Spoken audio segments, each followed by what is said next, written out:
ایک ہوتا ہے قاضی، ایک ہوتا ہے حکم. حکم یعنی آربیٹریٹر. میں نے اسے نصیحت کیا تھا.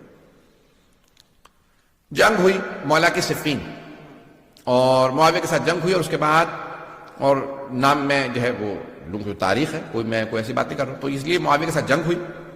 1.5 سال سے زیادہ جنگ جاری رہی، اور جنگ جب ختم ہوئی تو کہاں پہ ختم ہوئی؟ حکمیت کے معاملے، کہ جہاں جناب مالک اشتر بلایا گیا ان کو، اور پھر آپ کی ہی جو فوج سے لوگ بغاوت کر گئے، جن کو خوارج کہا جاتا ہے. خوارج انہوں نے کہا کہ ہم جو ہے وہ یہ جنگ نہیں کرتے، کیونکہ سامنے انہوں نے قرآن اٹھا لی ہے نیزوں پہ. آج بھی بہت سے افراد صرف قرآن قرآن قرآن دکھا رہے ہیں اور کہتے ہیں کہ میں اہل بیت کو نہیں مانتے. عزیزان گرامی، جہاں پہ بھی کوئی بغیر اہل بیت کے قرآن کو مانے گا وہ قرآن سے بھی گمراہ ہو جائے گا، کیونکہ رسول خدا فرما گئے یہ دونوں ایک دوسرے سے کبھی جدا نہیں ہوں گے. قرآن اور اہل بیت کبھی جدا نہیں ہے. عزیزان گرامی، انہوں نے کیا کہ آج ہمارے ہاں تشیع میں بھی میں نے دیکھا کہ بہت سے افراد یہ القاب چلا رہے ہیں کہ وہ جو ہے کہتے ہیں کہ نہیں ہم اہل القرآن ہیں، حدیث کو بھی نہیں مانتے، کسی چیز کو نہیں مانتے، صرف اور صرف قرآن. یاد رکھیے گا جو صرف قرآن کی بات کرے گا وہ لازماً گمراہ ہو جائے گا. اور میں نے ایسے بہت سوں کو دیکھا کہ جو اہل بیت کے راستے کو چھوڑ گئے صرف اور صرف اس لیے کیونکہ وہ کہہ رہے تھے کہ نہیں ہمیں قرآن کافی ہے. چاہے آپ وہ شیعہ ہوں سنی ہوں، جب آپ کہیں گے قرآن کافی ہے تو پھر آپ لازماً گمراہ ہوں گے. مہاراج کیونکہ ٹی وی پہ جا رہی ہے میں اس لیے بات تھوڑا سا کھول کے پیش کروں گا. چلیے گا میرے ساتھ، بہت معذرت کے ساتھ میں بات بہت زیادہ کھول رہا ہوں. عزیزان گرامی، اب یہ جناب امیر علیہ السلام کے سامنے ہوا معاملہ. انہوں نے قرآن اٹھایا، مولا نے کہا بھئی یہ قرآن لے لو، یہ جو دکھا رہے ہیں اس کا واسطہ دے رہے ہیں، جنگ جاری رکھو. کہا نہیں مولا وہ قرآن کا واسطہ دے رہا ہے. مولا نے کہا اگر وہ قرآن کو مانتا ہوتا تو میرے مقابلے میں کیوں آتا؟ اور مولا نے یہ جملہ فرمایا، کہا ھذا قرآن صامت وانا القرآن الناطق، یہ خاموش قرآن ہے، میں بولتا ہوا قرآن ہوں.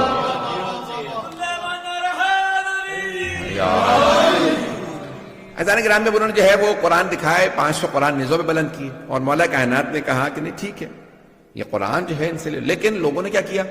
نہیں، مولا کی بات کو نہیں مانا، اور وہ قرآن کریم جو ہے وہ کہا کہ نہیں سامنے قرآن علی آپ معاذ اللہ قرآن کے مقابلے میں آ رہے ہیں. یہ جملہ کہا لوگوں، اور جملہ کہا میں دہراؤں گا استغفر اللہ ربی واتوب الیہ معاذ اللہ من ذالک، لیکن جملہ کہے بغیر میں نہیں رہ سکتا جو انہوں نے کہا تھا خوارج میں.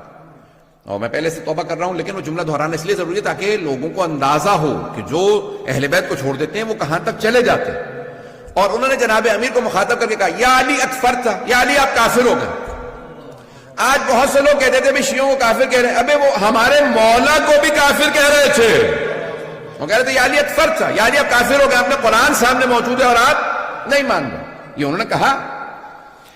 عزیزان گرامی، اب جناب امیر علیہ السلام نے اس وقت پھر جدائی اختیار کی، وہ لوگ الگ ہو گئے، اور انہوں نے خوارج نے مولا کے خلاف اعلان جنگ کر دی. جب آپ کہہ رہے ہیں کہ وہ کافر ہیں تو وہ کیا کریں گے؟ کہا کہ ہم علی کے خلاف جہاد کریں گے. آپ نے کبھی زیارات پڑھی ہیں؟ آرام سے سن لیجیے گا، زیارات اس وقت میرے سامنے نظر نہیں آ رہی. زیارت میں آپ زیارت واسطے جملہ پڑھتے ہیں کہ کن پہ لعنت ہو؟ جو امام حسین کے قتل میں آئے، جنہوں کے خلاف جاہدت الحسین. کبھی آپ نے غور کیا جنہوں نے مولا حسین کے خلاف جہاد کیا ان پہ لعنت ہو؟ کون فرما رہے ہیں؟ چھٹے امام علیہ السلام. والذین جاہدت الحسین، جنہوں نے امام حسین کے خلاف جہاد کیا. کون؟ یعنی وہ یہ کہہ رہے تھے کہ جو ہم امام حسین کے خلاف لڑ رہے ہیں یہ جہاد ہے. جہاد عبادت ہے، نہیں ہے مجمع میرے ساتھ؟ جہاد عبادت ہے یا نہیں ہے؟ فروع دین میں 6 نمبر پہ جہاد ہے. پہلے ہے نماز، روزہ، حج، زکوٰۃ، خمس، جہاد. فروع دین میں واجب عبادت سمجھتے ہوئے قربتاً اللہ کی نیت سے کر سکتے ہیں. نماز اگر قربتاً اللہ نہ ہو تو قبول نہیں، روزہ قربتاً اللہ نہ ہو قبول نہیں، حج قربتاً اللہ نہ ہو قبول نہیں، خمس و زکوٰۃ قربتاً اللہ نہ ہو قبول، جہاد قربتاً اللہ نہ ہو قبول نہیں. پتہ نہیں مجمع ہے یا نہیں؟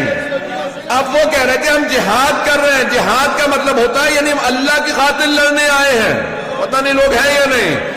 جو لوگ اہل بیت کو چھوڑ دیں، صرف قرآن قرآن قرآن کریں، وہ اہل بیت کے خلاف لڑیں گے اور سمجھیں گے جہاد ہو رہا ہے. چھٹے امام فرماتے ہیں جو حسین کے خلاف لڑے اور کہے یہ جہاد ہے اس پہ لعنت ہو. پتہ نہیں مجمع ہے یا نہیں ہے؟ بات پہنچ رہی ہے؟ یہ آج داعش کو دیکھ کے تعجب نہ کریں. آج طالبان کو یہ جو کہتے ہیں کہ جا کے حرم گرا دیں گے، عزیزان گرامی یہ نیا موضوع نہیں ہے، میں تلخ باتیں کہہ رہا ہوں معذرت کے ساتھ. عزیزان گرامی آج بھی اگر ایسے ہوں کہ کہیں کہ ہمیں قرآن کافی ہے، وہ لازماً گمراہ ہوں گے، وہ لازماً اہل بیت کے مقابلے میں آ جائیں. اور انہوں نے کیا کیا جناب امیر کے خلاف؟ میں نے کل فضائل سنایا تھا، لیکن آج بھی میں جو فضائل پیش کر رہا ہوں تھوڑی سی مختلف اینگل سے پیش کر رہا ہوں. جناب امیر کے خلاف انہوں نے بغاوت کا اعلان کر دیا اور نعرہ کیا بلند کیا؟ ان الحکم الا للہ. قرآن کی آیت، سورہ یوسف سے آیت لی اور کہا ان الحکم الا للہ، حکم حاکم حکومت کا حق صرف اللہ کو. یعنی کیا مطلب؟ علی ہمیں حاکم قبول نہیں. مولا سے کہا مولا وہ قرآن کی آیت پیش کر رہے ہیں آپ کے خلاف. ایسے سے بھی لوگ تھے بیچارے کہ مولا سے سوال کا جواب لینے آ رہے ہیں، مولا وہ آیت پڑھ رہے ہیں. تو مولا نے کیا فرمایا؟ کلمۃ حق یراد بہا الباطل. کلمہ حق بلند کر رہے ہیں لیکن مراد باطل لے رہے ہیں. قرآن حق ہے. پھر مولا نے فرمایا کہا کہ حکومت لابد من امیر، اللہ خود حکومت کرنے نہیں آئے گا، ایک انسان ہی حکومت کرے گا. چاہے تم اللہ عادل، اما عادل و اما فاسق، چاہے عادل کی حکومت ہو چاہے فاسق کی حکومت ہو. تم علی جیسے عادل کے نہیں مانو گے تو پھر معاویہ سے کسی اور آدمی کے مانو گے. عزیزان گرامی جناب امیر علیہ السلام نے وہاں پہ سٹینڈ لیا اور پھر آپ نے فرمایا یہ ایک ایسا فتنہ ہے جو میرے بعد بھی کوئی اس کے خلاف قیام نہیں کر سکے گا، میں ان کے خلاف قیام کروں گا. اور آپ نے قیام کیا اور آپ نے کہا کہ بھئی لشکر کشی کرو، ہم ان کا مقابلہ کریں گے. تھوڑی سی میں جنگ کو پیش کروں گا جناب امیر علیہ السلام کی. شاید تھوڑا سا ماحول بدل جائے کیونکہ میں تلخ و سخت باتیں کہہ رہا ہوں. یہ ہر دور میں انفارچونیٹلی افسوس کے ساتھ کہنا پڑتا ہے، یہ ہر دور میں ایسا آپ کو مل جائے گا کہ ایسے لوگ آج بھی داعش دیکھ لیں، ایسے بہت سے لوگ ہیں جو بغاوت کریں گے اور آخری زمانے میں بھی ایسا ہوگا. بعد میں امام خلاف بھی بہت سے کلمہ گو ہوں گے اور وہ یہ کہیں گے کہ ہم جہاد کر رہے ہیں. معاذ اللہ آج یہ لوگ مسجدوں میں امام بارگاہوں کے اندر آ کے بم رکھتے ہیں اور کہتے ہیں ہم جہاد کر رہے ہیں.